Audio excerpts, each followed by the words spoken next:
Hello everyone, আমার new ব্লগে তোমাদের অনেক ওয়েলকাম। তো সবাই জানো আমি কোথায় চলে আসছি।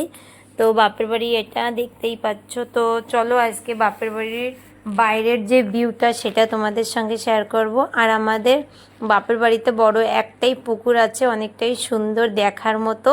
তো চারো সাইড দিয়ে নারকেল গাছ আছে, আর মানে গাছগাছালি আর কি পুকুরের সাইড দিয়ে লাগালে খুবটাই ভালো লাগে দেখতে। তো চলো তোমাদের আমি ওখানে নিয়ে যাই, কতটা সুন্দর। তো দেখো বাইরের সাইডটা তো দেখালাম, এই যে ব্যাক সাইডটা দেখতেই পাচ্ছ। আর সবাই জানো যে বর্ষা হয়েছিল, ওর জন্য ঘাস অনেকটাই জ্বালিয়ে গেছে। তো মা একা একা অত দূরে আর কি সাফ করে পারে নাই। তো দেখো এটা হচ্ছে ওই যে যে গাছটা, এটা লিচু গাছ। আর এই যে চললাম সেটা পিছনে। তো দেখো ওই যে কত সুন্দর আমাদের পুকুরটা দেখা যাচ্ছে। আর মাছরে কেবলই খাবার, মানে বাবু গেছিলো মাছরে খাবার দেওয়ার জন্য। তো পুকুরে দেখো পুরো খাবারে পুরো ভরে গেছে। তো আর একটু সময় মানে দেখলে না, এই যে মাছ দেখা যাবে, অনেকগুলাই মাছ আছে পুকুরে। আর দেখো কত সুন্দর দেখাচ্ছে, অনেক চওড়া। আর মানে দেখতে এত সুন্দর। আর দেখো চারিপাশটা কত সুন্দর নারকেল গাছ, নারকেল গাছে আর কি চারি সাইড দিয়ে মা লাগিয়েছিল অনেক সুন্দরভাবে, দেখতে খুব ভালো লাগে। আর এই যে হচ্ছে কাঁঠাল গাছ আমাদের, এই কাঁঠালগুলো খুব টেস্টি হয় খেতে।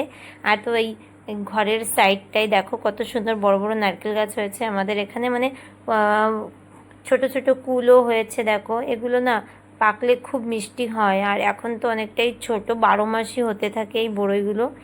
তো খেতে তো অতটা মানে ভালো লাগে না আমার কাছে, বাকি সবার কাছে ভালো লাগে। তো এই যে ছোটো ছোটো আম গাছ, আর এটা হচ্ছে আমাদের ঘরের পিছন সাইডটা, মানে এই যে। আর এটা হচ্ছে আমাদের পুকুরের সাইডটা, দেখো কত সুন্দর, মানে ঘরের পিছন সাইডটাই পুকুর আছে।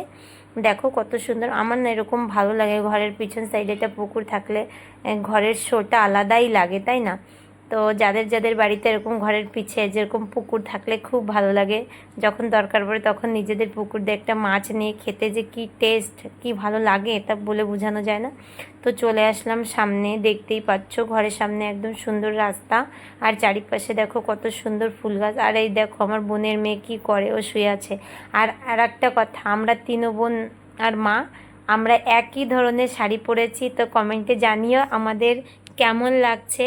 আর চলো আমরা এখনে যাচ্ছি যেখানে আমাদের যাওয়া দরকার, জেঠুদের বাড়িতে ইনভাইট ছিল। তো আমরা হেঁটে হেঁটেই চলে আসলাম। আর নেক্সট ভিডিওতে দেখতে পারবে আমরা এখনে মানে কি, মানে কত রকমের তৈয়ারি করব, সব কিছুই তোমাদের সঙ্গে